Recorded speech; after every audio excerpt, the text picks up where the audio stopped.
காங்கிரஸ் கட்சி இது தொடர்பாக வெளியிட்டிருக்கக்கூடிய அறிக்கையில் 1823 கோடி ரூபாய் வரி செலுத்துமாறு வருமான வரித்துறை புதிய நோட்டீஸ் அனுப்பியிருப்பதற்கு கடுமையான கண்டனங்களை எழுப்பியிருக்கிறார்கள். குறிப்பிட்ட சில நிதியாண்டுகளை குறிப்பிட்டு அந்த நிதியாண்டுகளில் எத்தனை தொகை பாக்கி இருக்கிறது உள்ளிட்ட பல்வேறு தகவல்களும் இடம்பெற்றிருக்கின்றன. ஆக மொத்தம் 8 ஆண்டுகளுக்கு 1823 கோடி ரூபாய் வரி பாக்கியை கட்டச் சொல்வது அப்பட்டமான விதிமீறல் என்ற விமர்சனத்தை முன்வைத்திருக்கிறார்கள். ஏற்கனவே காங்கிரஸ் வங்கிக் கணக்கில் இருந்து 135 கோடி வருமான வரித்துறை முடக்கியதாக புகார் எழுந்திருக்கக்கூடிய சூழல்ல இப்ப வரி பாக்கியை கட்டச் சொல்லி நோட்டீஸ் அனுப்பப்பட்டதற்கு காங்கிரஸ் கடும் கண்டனத்தை தெரிவித்திருக்கிறது. இது தொடர்பாக பல்வேறு கருத்துக்களை நம்மோடு பகிர்ந்து கொள்வதற்காக இணைகிறார் முன்னாள் மத்திய அமைச்சர் திரு ப. சிதம்பரம். அவரிடம் பேசுவோம்.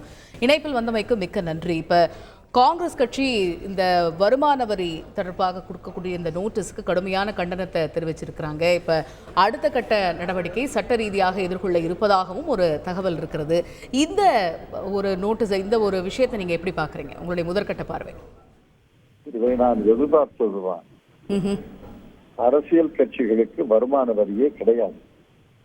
அரசியல் கட்சிகள் தங்களுக்கு வரக்கூடிய வருமானத்தை நன்கொடைகளை கணக்கு காட்ட வேண்டும் என்பதுதான் விதிய ஒழிய அரசியல் கட்சியுடைய வருமானத்துக்கு வரி கிடையாது. இத்தனை ஆண்டுகளாக அதுதான் பழக்கம். அதுல ஏதாவது கணக்குல ஒரு பிழை இருந்துச்சுன்னா, இப்ப தனிநபர் வருமான வரி கணக்கை தாக்கல் செய்யும் பொழுது பிழை இருக்கலாம். ஒரு நிறுவனம், பெரிய கார்பரேட் நிறுவனம் வருமான வரி கணக்கை தாக்கல் செய்யும் பொழுது பிழைகள் இருக்கலாம். அந்த பிழைகளை மட்டும் எடுத்து அந்த பிழைகளை திருத்தி அதுக்குள்ள வரி அல்லது தண்ட தீர்வைன்னு போடுவாங்க. ஆனால் இது 8 ஆண்டுகளுக்கு உங்க வருமான வரி கணக்கு பிழை. 8 ஆண்டுகளாக என்ன செய்தது வருமான வரித்துறை? 8 ஆண்டுகளாக நோட்டீஸ் கொடுக்காமல் இப்பொழுது தேர்தல் நடக்கும் பொழுது நோட்டீஸ் கொடுக்க வேண்டிய அவசியம் என்ன? இது ஏற்கனவே 130 கோடி வங்கி கணக்கை முடக்கினார்கள். இப்ப 1821 கோடி வரி பாக்கி என்று சொல்கிறார்கள். ஏன் 1821 18,210 சொல்லியிருக்கலாமே? இதெல்லாம் வருமான வரி கணக்கு என்ற காரணம் காட்டி ஒரு அரசியல் கட்சியை முடக்குவதற்கு சமம். 139 ஆண்டுகள் இருந்தால் காங்கிரஸ் கட்சியை முடக்க வேண்டும். ஞாபகம் இருக்கா உங்களுக்கு? காங்கிரஸ் முக்த் பாரத் என்று 5-6 வருடங்களாக பிரதமர் சொல்லி வருகிறார்.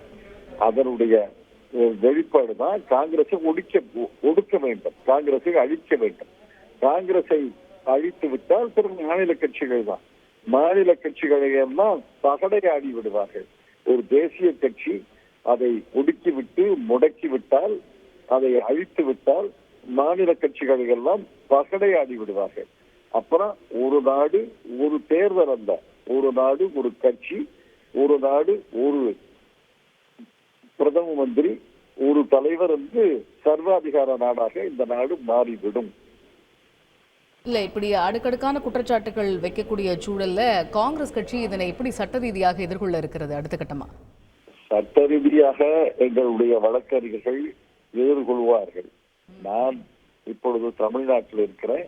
சட்ட ரீதியாக என்னால் இப்ப கருத்து சொல்ல முடியாது. அந்த நோட்டீஸையே நான் பார்க்கல. ஆனால் நீதிமன்றத்துக்கு செல்வது என்பது ஒரு வழி, மக்கள் மன்றத்துக்கு செல்வது என்பது ஒரு வழி.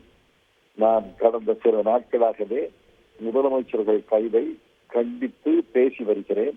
அதனுடைய விளைவு, அதனுடைய விபரீதங்களை எல்லாம் மக்களுக்கு சொல்லி வருகிறேன். மக்களுக்கு புரிகிறது.